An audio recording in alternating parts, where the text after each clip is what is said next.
नमस्कार। पिछले बार हमने चर्चा की थी कि कैसे छत्तीसगढ़ विधानसभा चुनाव के ठीक कुछ महीने पहले छत्तीसगढ़ के वरिष्ठ आदिवासी नेता ने कांग्रेस पार्टी छोड़ी और इसका असर छत्तीसगढ़ के विधानसभा चुनाव पर क्या पड़ेगा, क्योंकि छत्तीसगढ़ में 90 विधानसभा सीटों में कहीं ना कहीं आदिवासी सीट की जो है वो बहुत ही महत्वपूर्ण भूमिका रहती है। आज हम चर्चा करेंगे छत्तीसगढ़ में होने वाले विधानसभा चुनाव में जो क्षेत्रीय दल हैं या जो तीसरा मोर्चा है उसका क्या असर चुनाव पर पड़ेगा।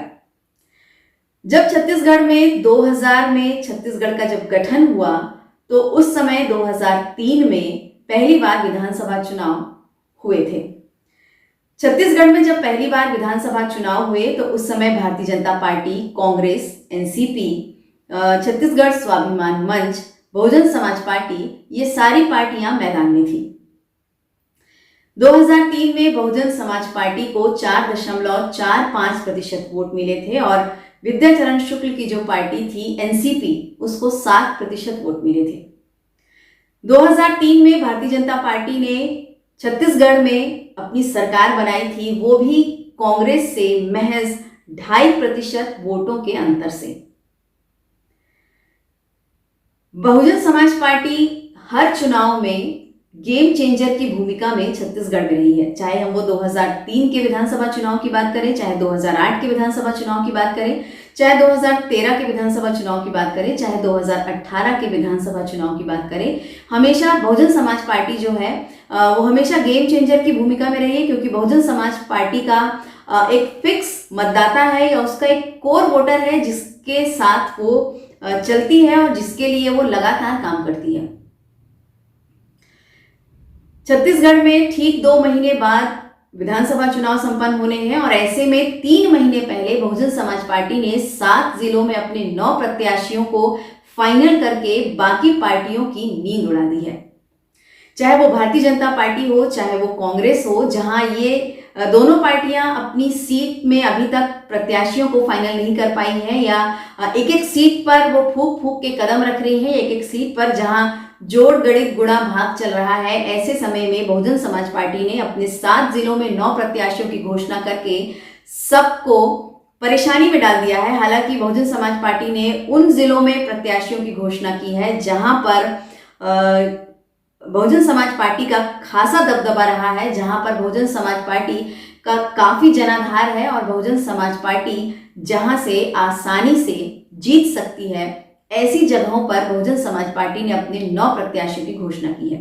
हालांकि जिन 9 प्रत्याशियों की घोषणा बहुजन समाज पार्टी ने की है, उनमें से 4 प्रत्याशी अनुसूचित जाति वर्ग से हैं, 4 प्रत्याशी सामान्य वर्ग से हैं और 1 प्रत्याशी आदिवासी वर्ग से है। काफी जोड़ भाग गुणा गणित लगा करके बहुजन समाज पार्टी ने जो प्रत्याशी है वो फाइनल किए हैं और उन्हें अलग अलग सीटों पर उतारा है। आज हम बात करेंगे उन 7 जिलों की, साथ ही उन 9 प्रत्याशियों की जिनको बहुजन समाज पार्टी ने उतारा है। बहुजन समाज पार्टी ने जिन 9 जिलों से प्रत्याशियों को उतारा है उसमें बिलासपुर है। बिलासपुर से राजकुमार सूर्यवंशी को बहुजन समाज पार्टी ने विधानसभा की टिकट दी है और बिलासपुर के जो बेलतरा क्षेत्र है वहां से राजकुमार सूर्यवंशी को विधानसभा का जो चुनाव है वो बहुजन समाज पार्टी वहां से लड़ा रही है। इसके बाद बात करते हैं हम बेमेतरा की। तो बेमेतरा से ओम प्रकाश वाजपेयी को बहुजन समाज पार्टी ने अपना विधानसभा उम्मीदवार बनाया है। इसके बाद जांजगीर चांपा से हम बात करें तो राधे श्याम सूर्यवंशी को बहुजन समाज पार्टी ने अपना उम्मीदवार बनाया है। जांजगीर चांपा के पामगढ़ से इंदू बंजारे को बहुजन समाज पार्टी ने अपना उम्मीदवार बनाया है। आपको बता दें, इंदू बंजारे वर्तमान में विधायक हैं, इनको दोबारा रिपीट किया जा रहा है और पार्टी ने उन पर विश्वास जता करके फिर से उन्हें विधानसभा टिकट दी है और उन्हें फिर से चुनावी मैदान में वो उतार रही है। इसके बाद जांजगीर चांपा के ही अकलतरा से डॉक्टर विनोद शर्मा को बहुजन समाज पार्टी विधानसभा की टिकट विनोद शर्मा को उन्होंने देने का फाइनल किया है।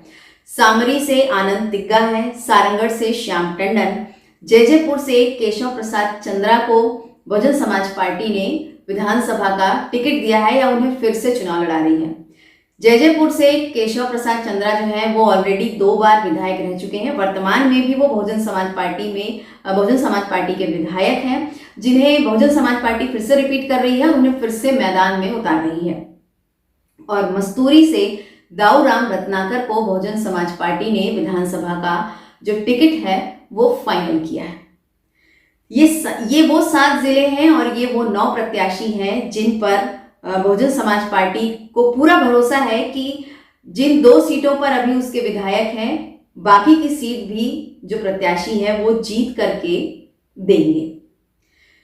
हम बार बार यहाँ बहुजन समाज पार्टी की बात इसलिए कर रहे हैं क्योंकि बहुजन समाज पार्टी हर चुनाव में गेम चेंजर की भूमिका में रही है। क्योंकि बहुजन समाज पार्टी का जो कोर वोटर है या जो मतदाता है वो अनुसूचित जाति का जो मतदाता है वो बहुजन समाज पार्टी का कोर वोटर है। बिलासपुर में हालांकि जो छत्तीसगढ़ में जो 90 विधानसभा सीट है, उस 90 विधानसभा सीट में जो 10 सीट है वो अनुसूचित जाति के लिए है, जो 29 सीट है वो अनुसूचित जनजाति के लिए है।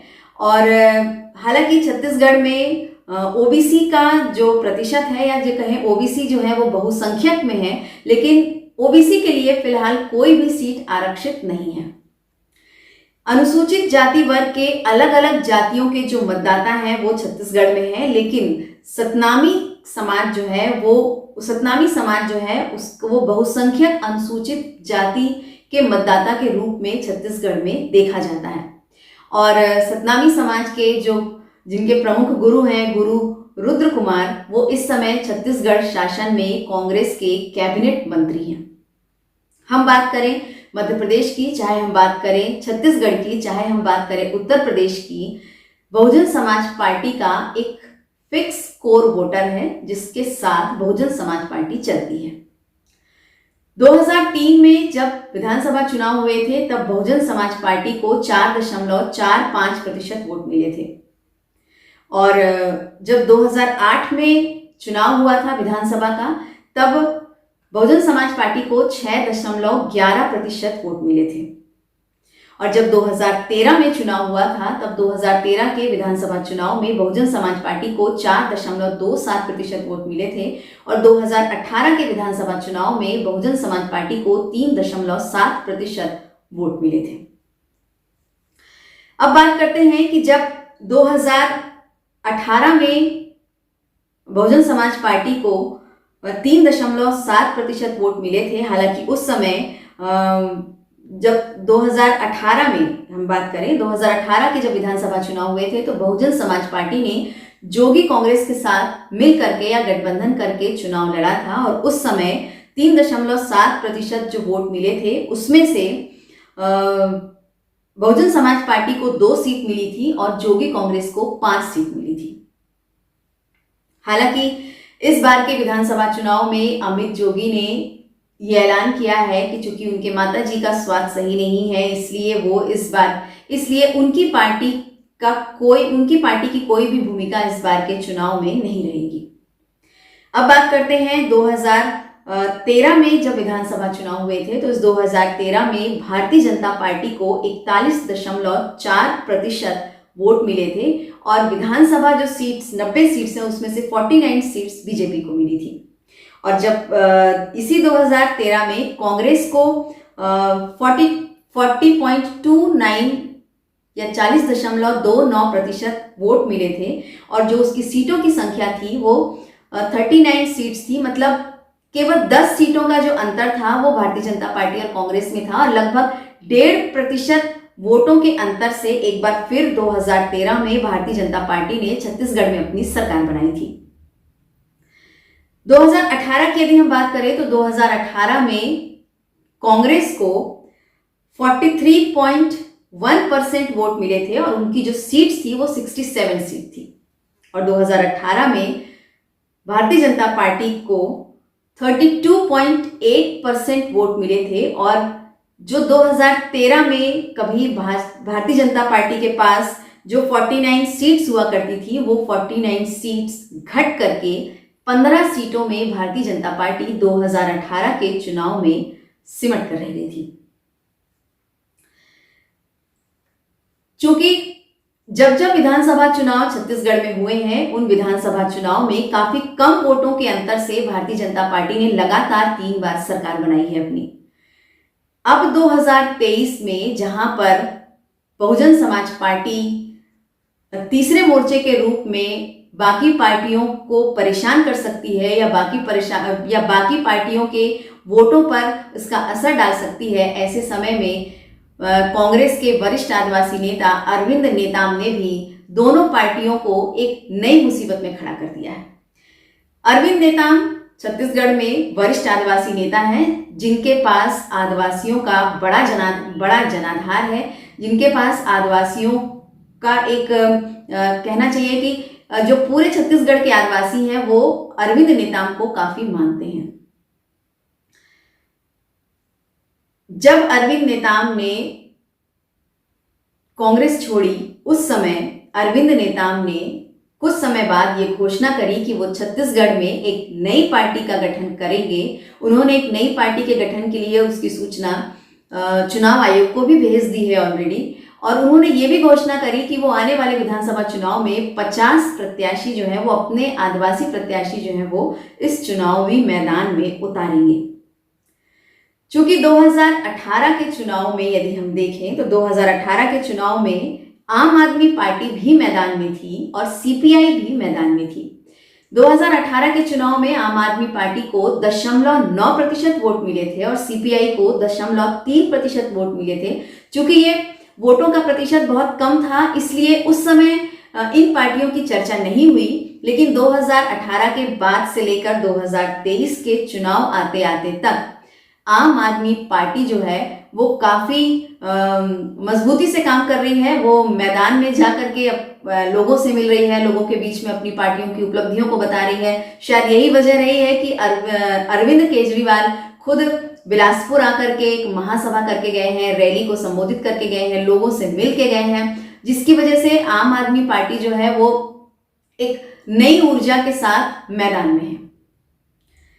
आने वाले विधानसभा चुनाव में आम आदमी पार्टी और बहुजन समाज पार्टी हालांकि इतना ज्यादा प्रभावी तो नहीं रहेगी, लेकिन हाँ फिर भी कुछ हद तक इन दोनों पार्टियों का जो वोट है, इन दोनों पार्टियों से बाकी पार्टियों को परेशानी उठानी पड़ सकती है। अब हम यदि बात करें कि छत्तीसगढ़ में जो विधानसभा चुनाव संपन्न होने वाले हैं, इस विधानसभा चुनाव में वैसे तो सबकी नजर केवल कांग्रेस और भारतीय जनता पार्टी पर है, जहां भारतीय जनता पार्टी फिर से सत्ता पर वापसी के लिए एक एक सीट पर अपनी गणित बिठा रही है, एक एक सीट पर काफी वर्क कर रही है, एक एक सीट पर जहां फोकस कर रही है, वहीं कांग्रेस भी अपनी एक एक सीट को कैसे बचाएं या अपनी सीट में हम कैसे अपने प्रत्याशी उतारें जो प्रत्याशी हमें जीत दिला सके, इस पर भी कांग्रेस काफी विचार मंथन कर रही है, काफी सोच विचार कर रही है। शायद यही वजह रही कि छत्तीसगढ़ में अभी बिलासपुर में जो शैलजा है वो भी आई, उन्होंने पार्टी के साथ बैठक की और हो सकता है कि आने वाले समय में बहुत जल्दी कांग्रेस की तरफ से उनकी पहली लिस्ट जारी हो, जिसमें कुछ प्रत्याशियों के नाम की जो घोषणा हो। लेकिन यहाँ पे ये देखना होगा कि अब जब 2 से 2.5 महीने चुनाव में बचे हुए हैं, ऐसे समय में क्षेत्रीय पार्टियां, जिसमें हम चाहे आम आदमी पार्टी की बात करें, चाहे हम बहुजन समाज पार्टी की बात करें, ये पार्टियां चुनाव में इसका क्या असर डालेंगी।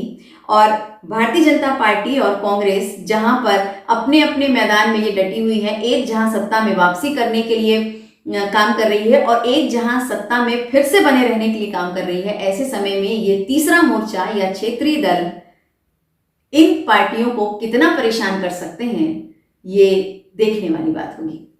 नमस्कार।